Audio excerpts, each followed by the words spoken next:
Okay, we are live. Thanks for everyone tuning in, which let's give it a minute. I got to work on switching my phone too here. Is this live Don't all on talk YouTube we so can that people talk for a could? minute. We can bullshit. Is this live on Oh, yeah, YouTube that's that a good people like question. Comment. comment stuff like that? Yeah, it says the YouTube. It's on YouTube. Okay, I like Wow, always. It's that's always fun pulling that up So, and then.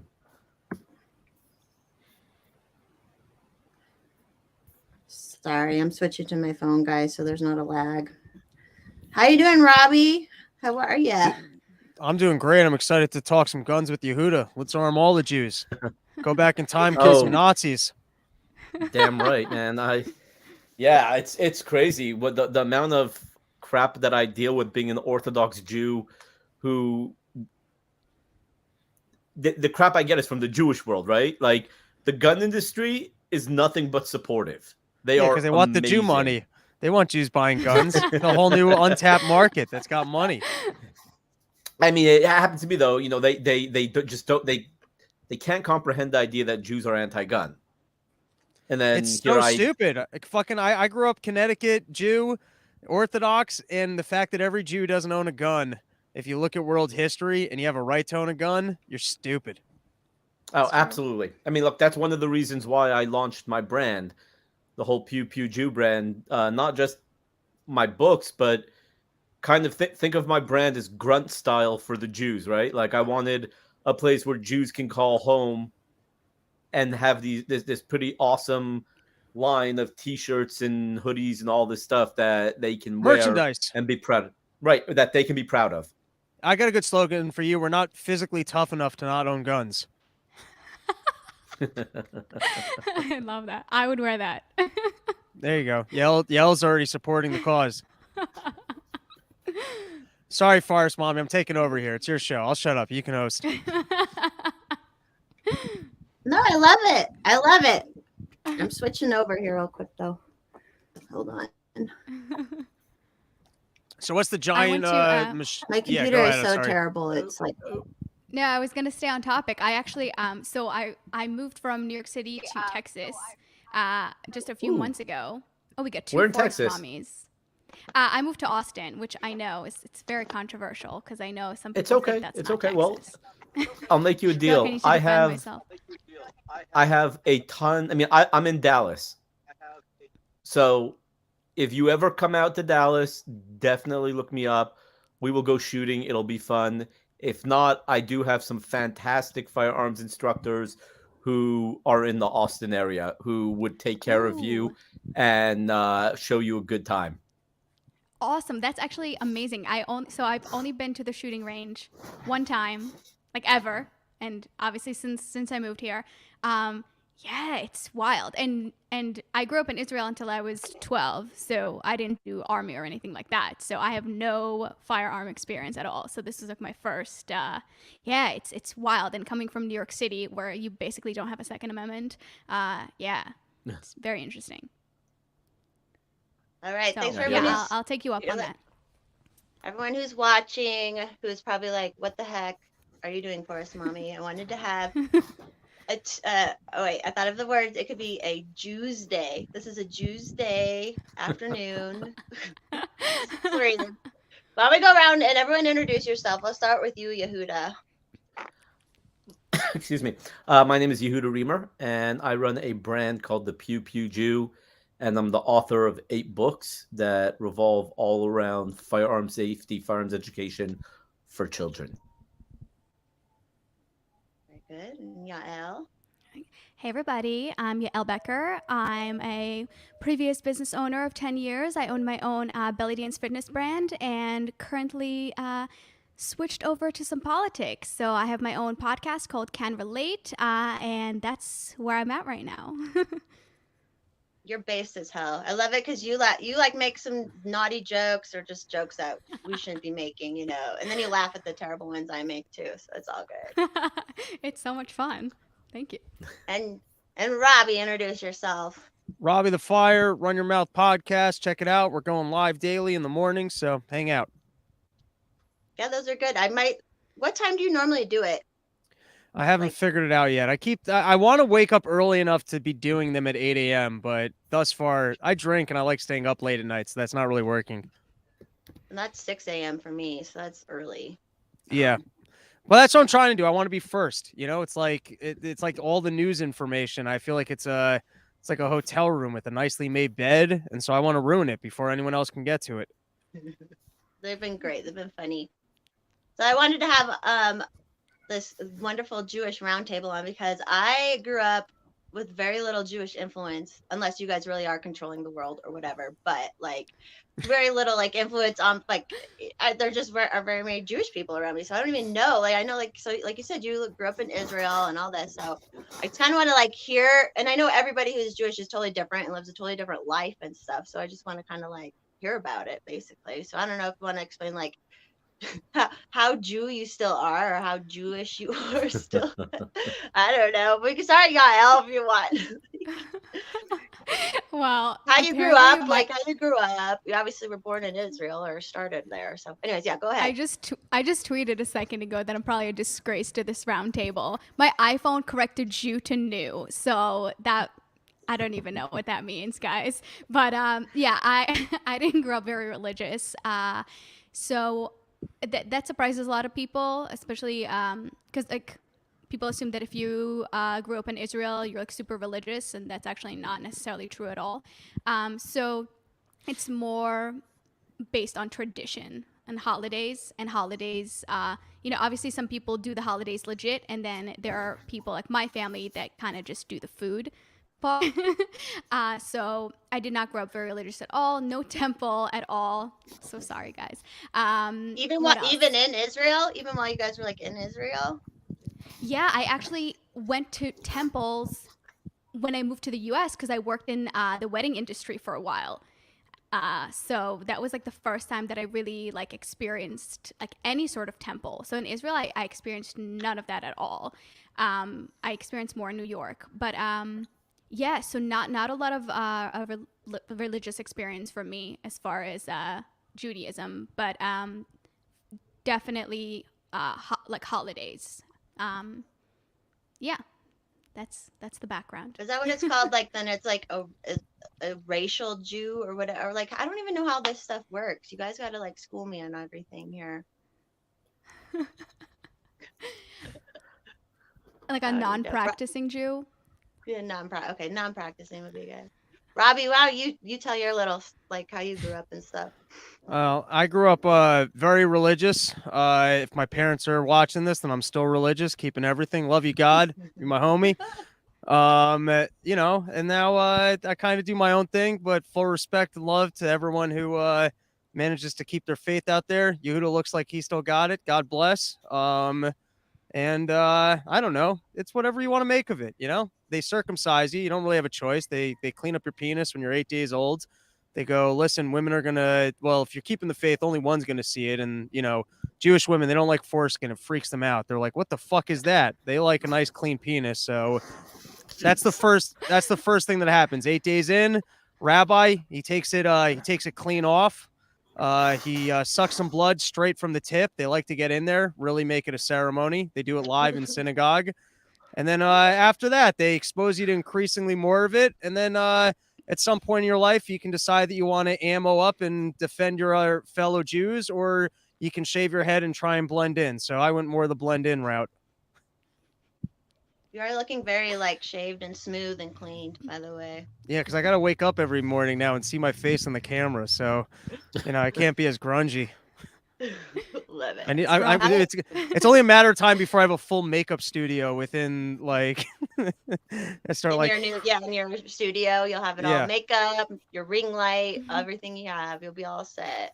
exactly start tanning. You slowly start. I just become Trump. Love it. All right, now how about you, Yehuda or Gahuda?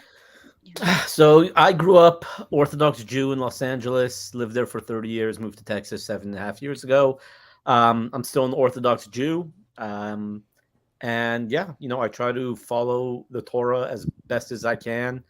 I'm not perfect. So that's why personally I'm here with two other Jews, and to me, they're Jews. Don't care what level they're on, how much they practice, but a Jew's a Jew to me.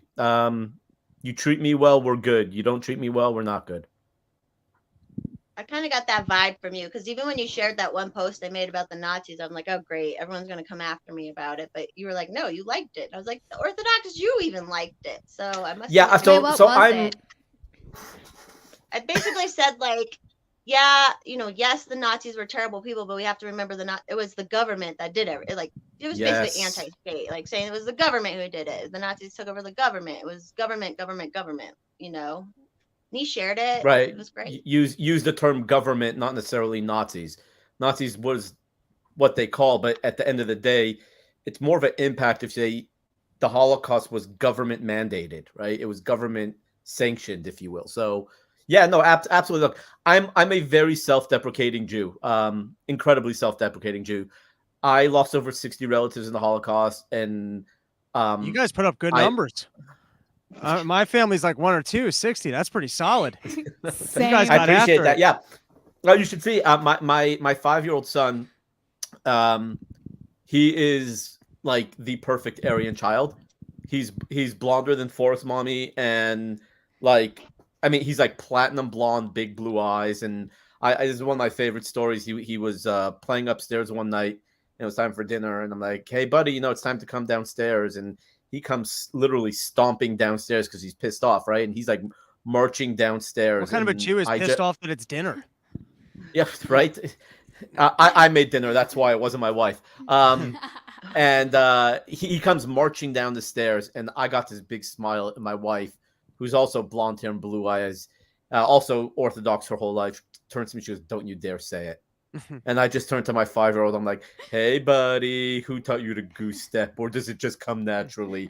And my wife is like blowing a gasket, and I'm like, I'm dying on the floor. So I'm very self-deprecating. I Holocaust jokes, I make them probably a little too often.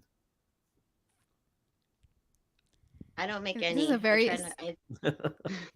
This is a very self-deprecating crowd you got over here. I think 3 of us, just a disaster, honestly.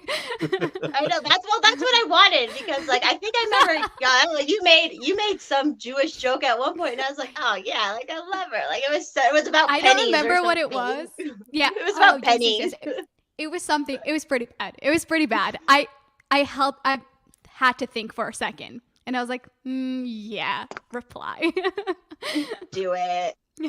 So, Robbie, I know you said so how does it work where you guys do get to a certain age and then you go to Israel? Is that the whole thing? Well, it's not forced upon you, It's not so the answer is, yeah, I went to yeshiva for high school and then I went to Israel for 2 years afterwards. I still look fondly upon those years. I benefited quite a bit from it. And then I went to college, and then at some point I was like, you know what, I'm going to do something else. It's like I've lived 2 different lives already. Okay, so I have to ask you, where'd you go to yeshiva in Connecticut, and then where'd you go in Israel? So I did Yeshiva University High School, and then I was at Rashid, Okay. and then I was back at What? Yeshiva You're a University. Rashid boy? Yeah, man. 2 years right here. Hell yeah, dude. What went years to- were you there? I was there 02 through 04.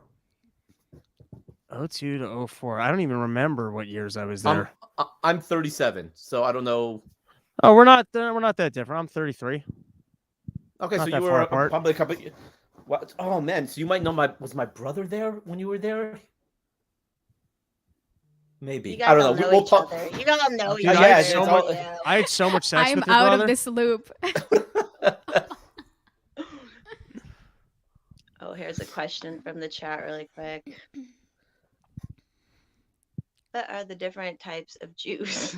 All right, so you So have I the know- ones. That's a I'll good break this down question. for him. You got the ones that don't shower. They like to live in Brooklyn. Those are the ones that have the curls on the side of their head. Those are the ones that, if you're gonna look and go, "What the fuck are these Amish motherfuckers?" Those are the Hasidic Jews, right? And so the Hasidic Jews, they kind of weren't wrong necessarily in their philosophy. Basically, they were in Europe. I think in Europe it's freezing cold there, so they would have built-in ear muffs, right? And then they would also wear the giant fur coats. And then all of a sudden you go to warm areas where wearing giant fur coats all the time and having earmuffs on the side of your ears doesn't make any sense because it's warm.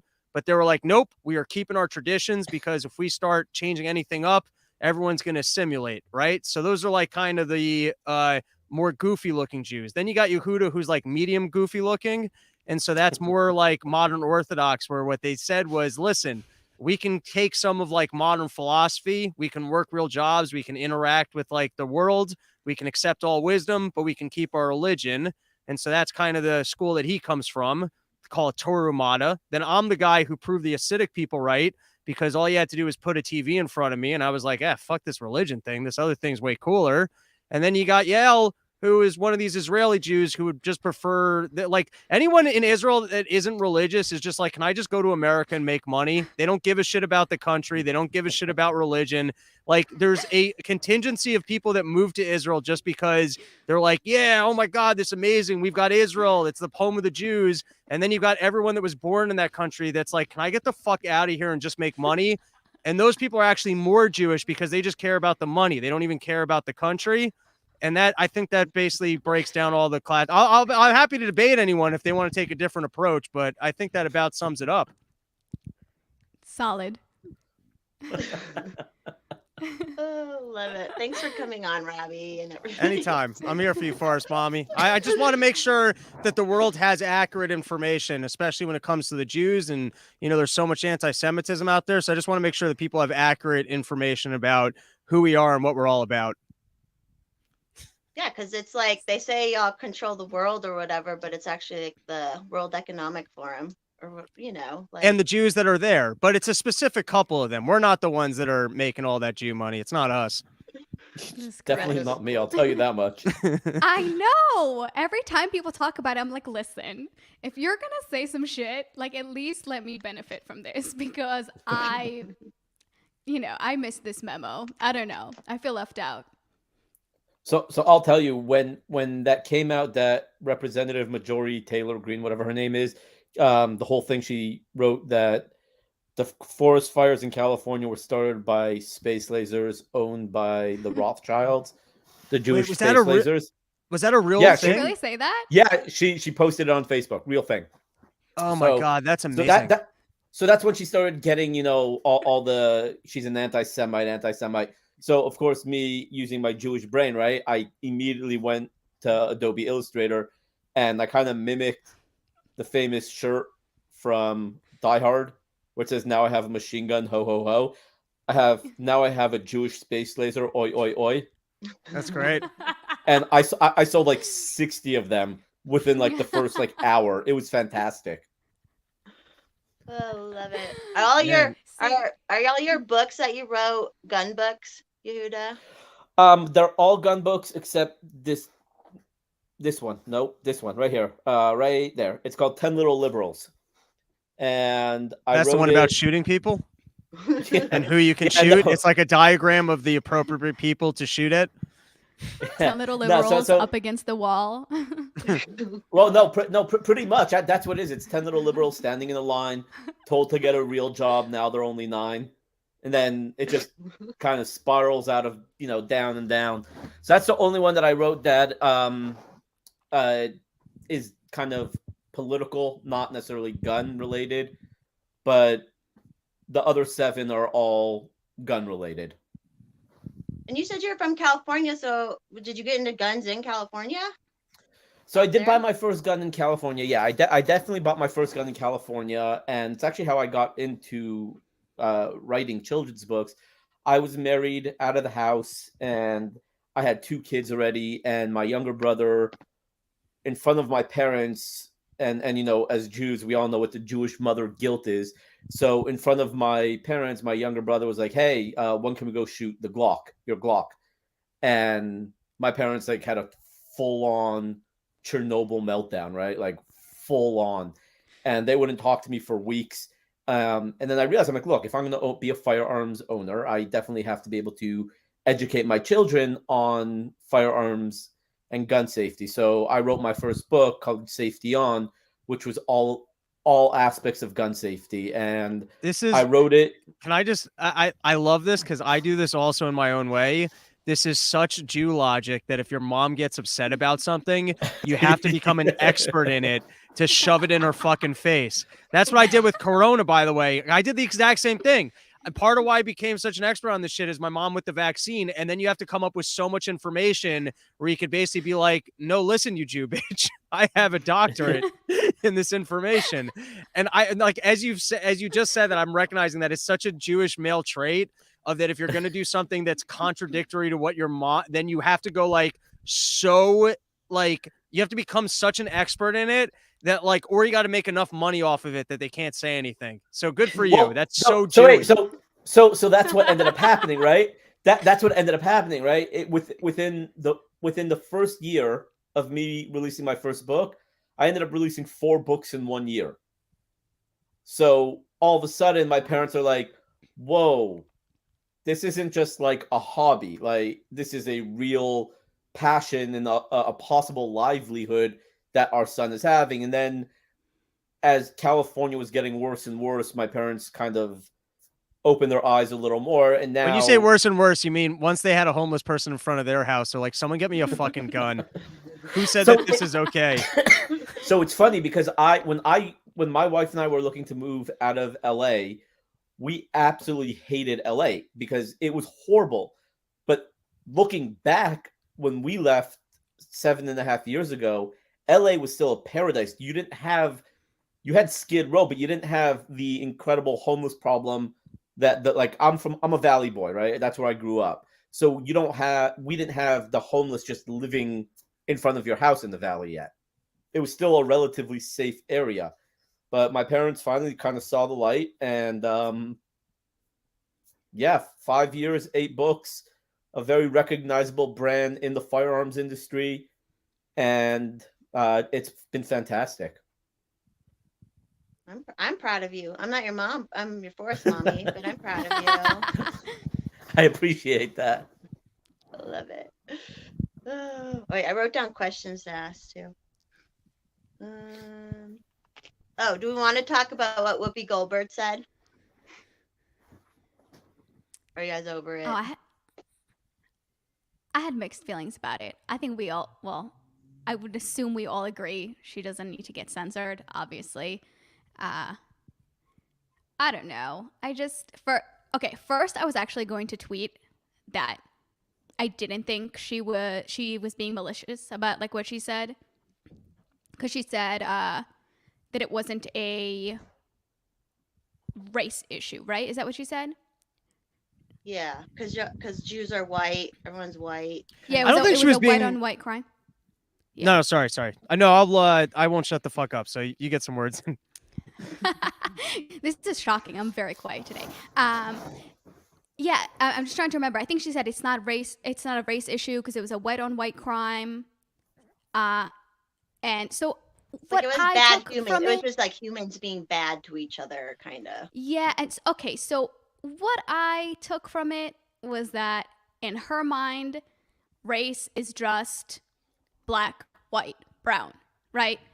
Where by definition, like Jews are considered a race. So I think in her mind, especially since she's in like the SJW type of camp, for them race is like skin color, the end, right? So I think that was her rationale. Maybe I'm being too kind. That's how I took it, that she thought it wasn't like a race issue, as in, black on white, And by the way, nobody that actually asked her, like everybody that interviewed her, like if we're going to talk about a word and it's clear that we're kind of talking about two different things, can we establish a definition? No one stopped and said, hey, by the way, what is your definition of race? Like, what do you think race is? Nobody asked that. And so that's my opinion on that. Very good. No, I agree that, I mean, I don't care that she said something dumb, and I also don't think she should be censored. If there was a little bit of an insight into kind of a bad or nefarious outlook from her, it's like this this idea that blacks can be the only victims, and so therefore society and that comes from the fact that we have socialism in this country, and you win by being a victim. So people try and figure out, well, how can I be the biggest victim? And so she's angling, well, the only people who can be victims are black people. That's kind of what, to me, but I don't care that she has that perspective. The thing that annoys me most with all the Holocaust talk is like, who put the Holocaust museums or other like people that make money off of the Holocaust, which would also be like the Anti-Defamation League, in charge of just like defining when you can invoke the Holocaust as a reference, what is and what isn't offensive. Like all of a sudden on this one, they go, oh, well, Whoopi has a pass because the Jewish JDL or the whatever came out and defended her. It's like, fuck that. These people don't get to define it. They're a money-making industry that if anything comes to support dumb leftist causes, it's absolutely fair to compare the Holocaust to what's going on with COVID right now. Like absolutely with totalitarian governments. And so I just hate the fact that there's like who the fuck put certain individuals in charge of when you get to invoke this and when you can't? That to me is the most annoying part. And me personally, I'm so far, I don't want to say I'm far removed, but my whole outlook at this point in my life is people are going to say stupid things. Hitler straight up said, I'm going to annihilate the Jewish race. So whether it's race or not, again, I don't care. I don't care if anti-Semites come after me. I don't care if they call me whatever they want. God, I can't even tell you on my social media the type of things I've got. I don't care. And the reason is because I carry a gun with me everywhere I go. You're not getting rid of anti-Semitism. It's not going anywhere, right? We know, I know, I don't know if you know, but I'm sure, Robbie, right? We know the concept of Esav Soneas Yaakov, right? The children of Esav will always hate the children of Jacob, right? It's been around for 3,000 years. Anti-Semitism isn't going anywhere. But we could curb it. We can stop it. You want to say stupid things? You want to come after us? Great. Get a gun, learn to use it. Or have lentil soup to sell. Yeah, no, but exactly. It's just. I love that you laughed at that. That was such a deep Bible cut joke. No one got that one, dude. I got it. Abraham. No, over my head. I got the reference, the first reference. Over my head too. But I'm what you could call a goy, right? Isn't that what I am? A goy, yes. I'm a goy. What was someone saying in that? Someone started arguing about that in that post I made. I don't know what. Oh, someone said something stupid that like goy is reference to some BS. He said it was cattle. He said it means cattle. Oh, cattle. I'm like, no, goy. I speak fluent Hebrew. Goy technically means nation. That's about it. And it's just become a word to mean non-Jews over the years. That's it. I'm a non-Jew. That would make sense. That I know of. What else? You guys keep talking to. I love listening. This is such a fun conversation. I love it. Like whoever, I was all worried people would get mad about it, and I'm like, thank you guys for not being offended that I'm like, I just want some juice. Hold on. No, you reached out to us. You said, hey, listen, you people look different, act different, and are different. I'd like to have a better understanding of it. And so I said, sure, I will. I'll try and help you out here. I love it. I had to ask you. I know you come on and be funny, of course. So, you're the funny guy. But Yael is super fucking funny on Twitter, too. She always got me cracking up. Oh, thanks. I try my best. Yeah. Yeah. What else? Have you guys dealt with actual like anti-Semitism in your life? Anyone can go. I mean, I've more than just comments. Yeah. Comments are like the regular, but I'm like Yehuda. I'm like. What do you mean by comments? Like, internet comments or comments to your face, I guess. Or, okay, so people don't necessarily know what I am. So if you don't know, and if you don't know my name, let's say, and we're just like in a public situation, like I've definitely had multiple times where people made like Jew comments, like not knowing that I'm Jewish, and it gets like very uncomfortable. And I don't mean by jokes, right? I think we can all agree on that jokes are jokes and whatever. I make awful jokes, and I follow people that make worse jokes than that. But in general, yeah, you definitely get comments. I do, at least, and especially ones that are like you know, they don't know that you're Jewish, and so they'll just make a comment about Jews, and you're like, okay, it's awkward. But it is what it is. Yehuda, you started saying something. Yeah, I mean, I most of my anti-Semitic dealings have been on social media. I've got Not Enough Jews Bit the Curb. Hitler wasn't such a bad guy.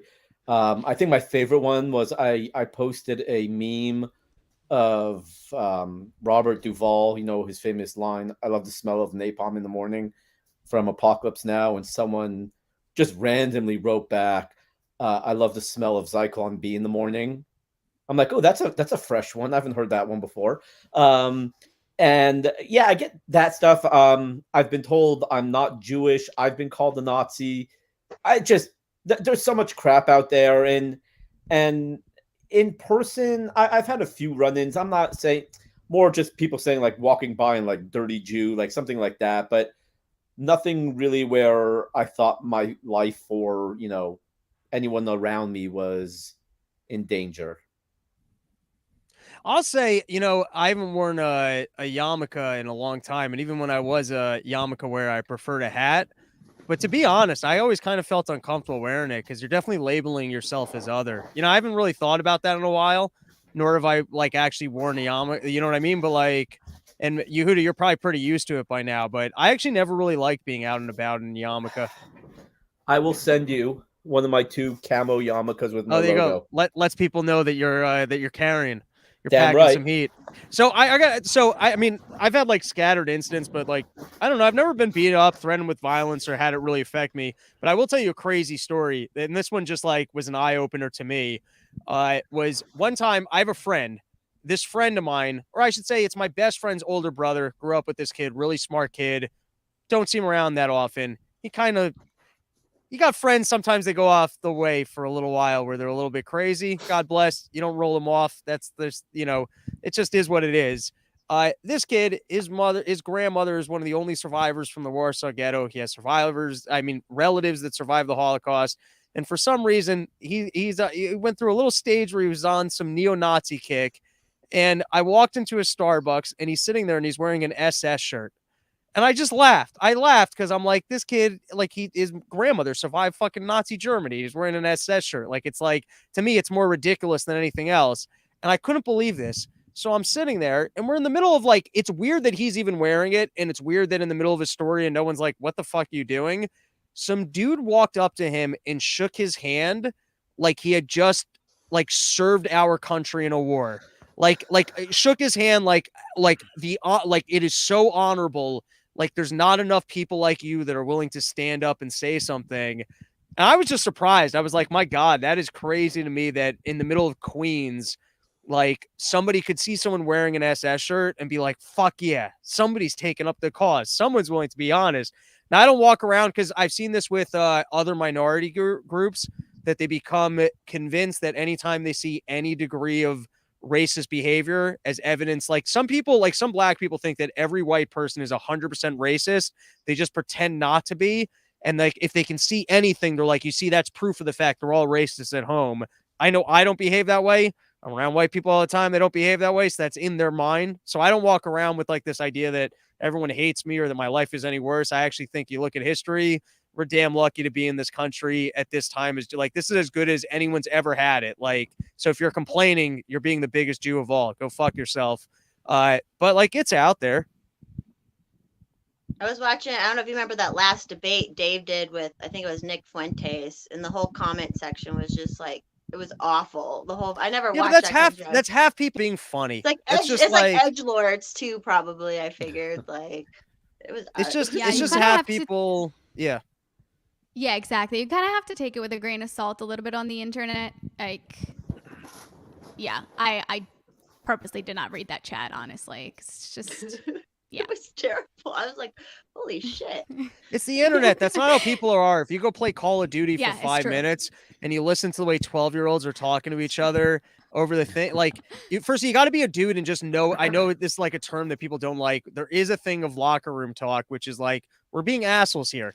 You know what I mean? So there's certain environments where people are just being fucking assholes, and it's funny. So like, if you can accept like that's not who they are. it's like they're putting on almost like a wrestling character of being an asshole because that's an environment where you get to do it. It's just funny.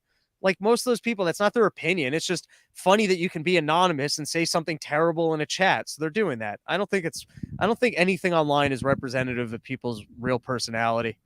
I would say anything. I'm just saying, like, I wouldn't put too much stock in it. Yeah, it's definitely overrepresented. I agree with that. Totally. Like, think about also like how many people are on Twitter in general, right? It's like a super small percentage of people. So it's a small percentage of at least the country. I know I've read that. yeah. Is the Jewish hate here in the Western because from what happened in the Holocaust and stuff, or like did everyone just always hate the Jews since the beginning of time? Well, it's since we started taking people's money. You know, before that, everyone was cool.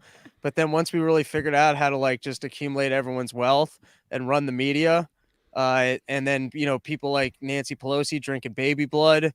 And so it's somewhat on us. We run the Fed. We do some pretty terrible things. No, I don't know. It's a long story of fear of other, I guess. I don't know. I don't really study history. Someone else answer that one. That is an interesting question.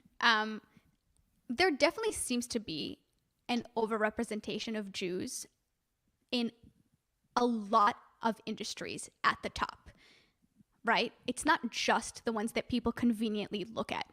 That's the thing.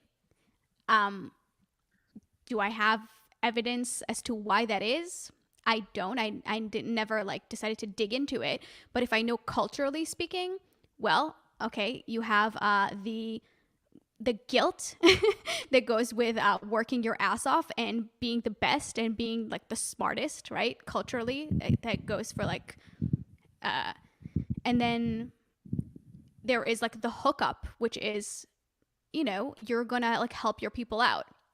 That and by the way, that doesn't go for like that's not like all Jews across the board. By the way, it would be more like Israelis helping other Israelis and like Orthodox Jews helping other. Like, does that make sense? It'd be like your own, because it's not like one Keeping it in the community of just, family. like, Jews. Keeping it in the family. Well, No one's throwing me any bones, dude.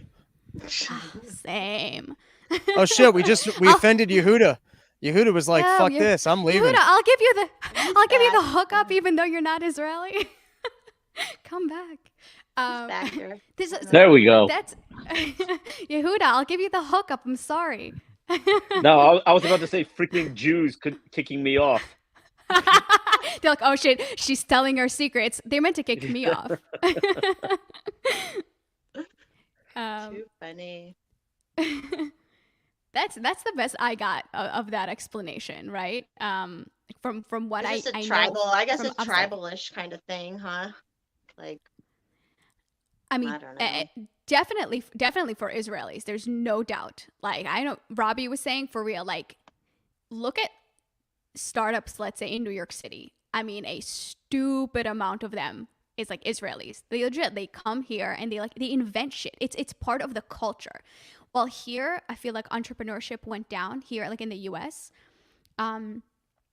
It's so like, it's just a thing in Israel. Like, you just make shit. You start a business, fails, you start another one, like, it's just like part of the game. And part of it is also coming to the US and starting like a bajillion startups. And of course, like, who are you going to bring? You're going to bring talented people from your, like, from your country, you know? So it's just like the, you know what's interesting about that? Hustle. Israelis, like, not only do they have that hustle, but they're kind of like, they're really okay with sacrificing to get there. So like, I feel like an American kid would almost rather be an accountant, make that $100,000 a year, maybe get to do 50 and like live in comfort. Whereas like the Israeli person would like rather be making 10 a year and like they would know how to get by on it. But like, it's like a lottery ticket. They would rather know like, hey, I could be rich as like, you know what I mean? They want to be in the hustle more than they want the security of like a cushy paycheck right now. And they're not really like school people per se too. Like, they're actually kind of good at sales. They're good at being like, dude, you live in Israel. Those people are comfortable with being fucking pushy. Like, I'm not comfortable with being pushy. I had to go to sales training and I'm still not good at it. It makes me like, kind of like whatever, you know, they're literally, it's hostile between them and the Palestinians all the time. They don't care about pushing people around. This is correct. It's very cultural and also quite literally pushy too. Like they push.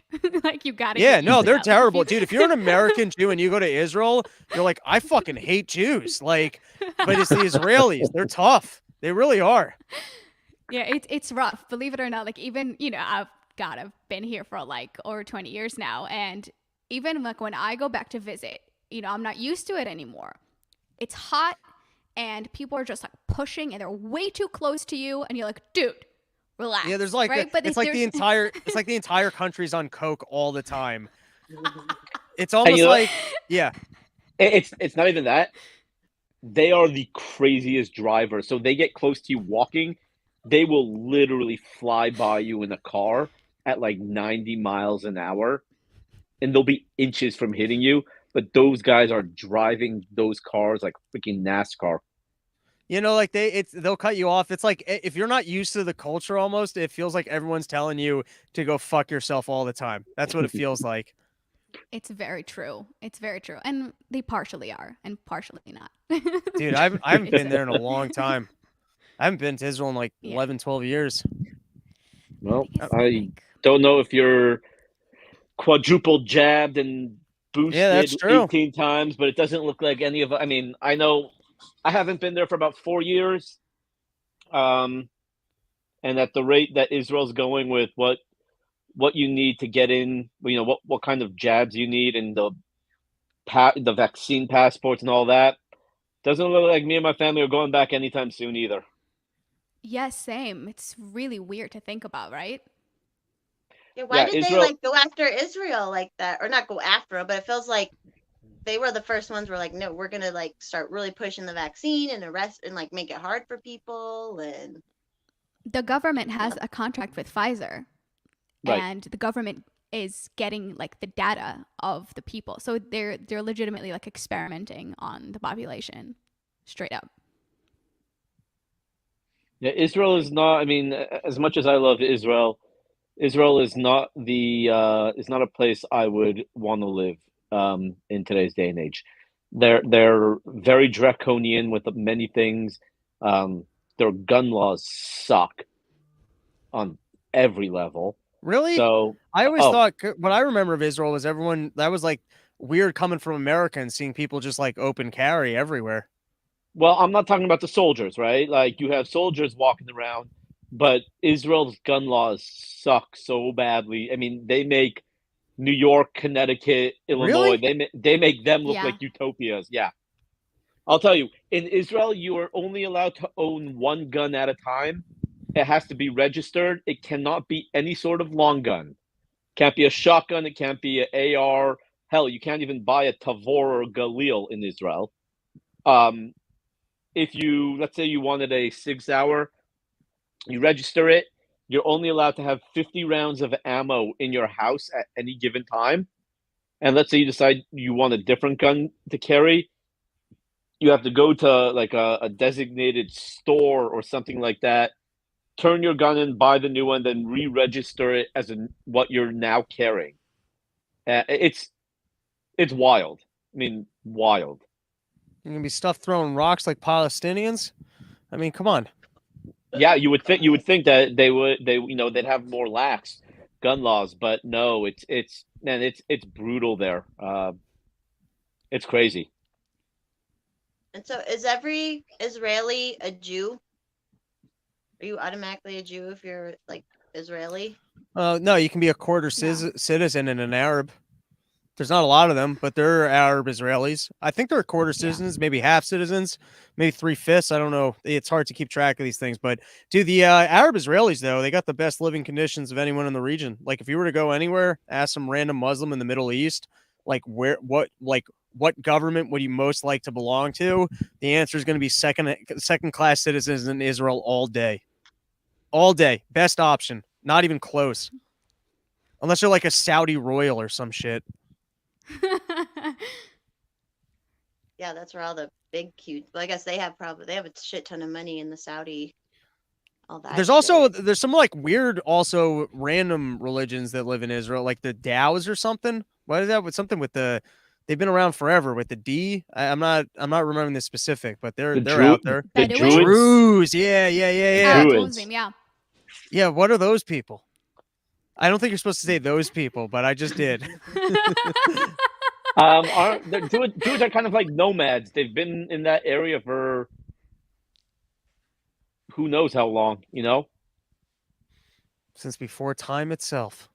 Something like that. And it's like the Bedouins too, right? Same like. Yeah. Do- But the do Druze, they there's a lot of them who joined the army and the police force there. I mean, there's a lot of them. Yes. Do you have to go into the Israeli army when you live there or whatever? Or like you have to do some service? Unless you're gonna Ish. play the religious card. If Well, you're you can super play- religious, you can be in Move to yeshiva. America. Well, no, but there is like Shirut Leumi, right? So you can do kind of civil service. So if you can. Then you everyone can- knows that you're a pussy forever, unless you're a chick. The women do that. But if you're a Well- dude and you opt out of the military, I'll tell you one of the things I give them credit for. Not that I love everything in the military, but like there's definitely a culture there of like, hey, I want to get into the most elite unit possible. Like, or at least amongst the Israelis I met, which is cool. It's like badass to be like, oh, that guy's a paratrooper. That guy's like, you know what I mean? Like they kind of know the units and they know who is and isn't doing shit in the military. And for the most part, people kind of push to try and like they want to see action. They want to be in the good units. Yeah, and also there's something. Again, I agree with Robbie. Definitely not like defending shit, but like culturally speaking, I actually realized this today. Like by 18 over there, they treat you like so much more of an adult. Like here, like you're such a baby when you're 18. And what made me remember that is because I tweeted this article of this woman that's she was arrested because her 14-year-old was babysitting. Yeah, just Did you today I see saw that. Yeah. Yes, exactly. So I tweeted saying like I got like really good money babysitting at 14, you know, and it made me realize because I babysit for like Israeli families. It was like we moved here and we had a few like friends or whatever. They don't look like a 14-year-old. It's like, well, you're in the army in 4 years type of thing. It's like they view you differently. It's a little wild. I would feel weird hitting on an 18-year-old. I'm not saying I wouldn't, but I would feel weird about it. And then after the fact, I'd feel like I shouldn't have done that. Not to say I wouldn't. I'm just saying I'd feel weird about it going into it. And then after the fact, I'd have some regret and be like, all right, we're not telling anyone about that thing. But then if you think about world leaders, how willingly they're willing to take 18-year-olds and send them to death and like put them into these situations, it does make you think like 22, like that should be the age. I'll fuck so many 22-year-olds. You can line them up all day. I wouldn't think twice about that. Just those few years, right? Yeah, it's it really is different. Did you feel different when you were in Israel about the age? I don't know what age you were there, but I feel like they treat you so much more like an adult. It's crazy. I mean, I know for me as an American, if you're an 18-year-old American and you go to Israel, they treat you like crap, right? They're like, oh, you're just a stupid American, right? Now, the way to get around that is when you go to, let's say, a makola, like a little convenience Jewish store, bodega. a Jewish bodega. Yeah, Thank exactly. you. I'm from LA, man. We didn't have bodegas in LA. So when you go to like a little bodega, right, in Israel, if you're able to speak the language, they don't care if you're American. They will treat you with so much more respect. I had friends who we would go to these little stores and get a slice of pizza, and I would be ordering in Hebrew and talking to the owners and stuff like that. And my buddies just, I mean, right? What's the famous line that we all know, right? Ani paron, right? Whenever you get caught, right? You just say ani paron. It means I'm a pencil, and it's supposed to be like I'm just an idiot. I don't know what I'm saying. So if you ever if the cops ever pull you over, just say ani paron. So like. But other than that, if you're like an 18-year-old American, they're treating you like crap because they don't want you there. Why? It's like they don't want American Jews aren't because they think American Jews are just lazy and soft and just lame. Oh, wait, yeah, Elle's kind of like No, it's interesting. It's interesting. I know a story one time. One of my cousins told me that it's so funny, like how they. Okay, so I guess they trained with, I don't know, with Marines maybe, and it's just so funny. So it's like the Israelis are kind of like skinny or whatever, but they like shoot perfectly, and like the American army was like missing all the shots. But then when it came to like the physical thing, it's like the Israeli army is just so embarrassing, and they like kill it in like the push-ups and shit. So it's, I don't know, it's just funny. It's very, very different. Yeah, I mean, at the end of the day, it's just a different world. It's just what? It's just a different world. Oh yeah, definitely. Anything But, else you guys want to horse share? Any mommy, other are we- wisdom, Jewish wisdom you want to share with me? Are Are there any basics that we're missing? I feel like we dove like right in. Like, what about like the very basics? Because you said you have no experience. So what about like, do you know what what's with the kosher food yarmulke? is? What does the yarmulke do? There you Just head go. covering? Is that just head covering? So really, yarmulke comes from two Hebrew words, yira malka. People just kind of combining them, called yarmulke. And yira means to fear, malka means the king. So the idea behind it is that if, let's say, I go to 7-Eleven and I am just not in the mood to pay for a Snickers bar, and this is kind of a basic example, Which happens to every Jew when they're in a 7. which happens, yeah, exactly, right? Hungry, why wait? So, it's like if I'm thinking about kind of stealing the Snickers bar, it's like, the king is above you, right? Just yarmulke, king's always watching, just act accordingly type of Dude, deal. if I still wore the yarmulke, like this grows in. I could look like I had a full head of hair. Are you kidding me? It was a slick move by the rabbis. They knew that we were a bald creature. And so you get that head covering, and they get bigger as you get older. Like, dude, even by the time I end of high school, I had like a big one, dude. Yeah, yeah, man, I'm bald. I got nothing. But at this point, I'm 37. I'm married to an amazing woman. I have 4 kids, so I don't think she's going anywhere at this point. So Yeah, you got to trap him. Yeah, I'm good. I'm trying to think if I have any other basic questions. Not really. It was nice just listening to you guys talk. Like, that was really interesting to me. Yeah, this was fun. All right. Well, we can call it. It's been 53 minutes. Do you guys want to hear out? Everyone plug your stuff. Start with you, Yael. All right.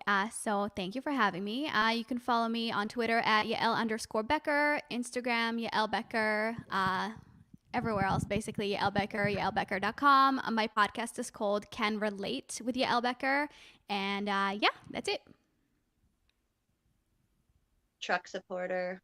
Run your trucker mouth. supporter. Check it out. We'll be back live tomorrow morning. I don't know what the hell I'll be talking about it, but I'll be yelling. You should look up that story about the 14-year-old getting arrested for babysitting. Oh, is that a real story? Can you email it to me? Yeah, someone will. We'll email it to you. I'll text it to Sweet. you or something. What's your new YouTube though? What is it? RY? Is it I just don't even know. RYM? I can't even find it. I have to like find the No, link it's that I've not sent to there. other people. Dude, I don't know why the YouTube algorithm is so difficult, but like I can't find my own shit unless I have the links. It's not great. All right, I'll add it into the YouTube. This thing. Yehuda, you got all sorts of stuff to plug. Heck. The Pew Pew Jew. You can go to thepewpewjew.com. I got tons of fun Dude, you need a swag. picture. Wait, you need a picture of yourself as like Yosemite Sam. That's what you need, dude. You know Yosemite Sam from Looney Tunes? Always had the guns in the air? He is my spirit animal. There you go. That's what you need. I love Your your yeah, Jew face on Yosemite Sam. I love it. I can maybe arrange that. I can something good like that. And then just on the bottom, Pew Pew Jew. That easy. But, Marketing yeah, so- genius over here. Marketing genius. Yeah, but you can reach me anywhere on the Pew Pew Jew on Twitter. I do a lot of Instagram, the Pew Pew Jew. Shoot the goyim. Shoot the goyim. But yeah, no, I have fun stuff. Gun control's not kosher with a big pig on it. Stuff like that, patches, hats, hoodies, you name it. So the Pew Pew Jew across the board. Awesome. Well, thank you guys again for giving me a Jewish roundtable. It was fun. Well, maybe we'll do it again sometime. I liked it. Thank All right. you. Bye to everyone. Bye everyone who's watching, and we'll check everybody later. See ya. Peace. Bye.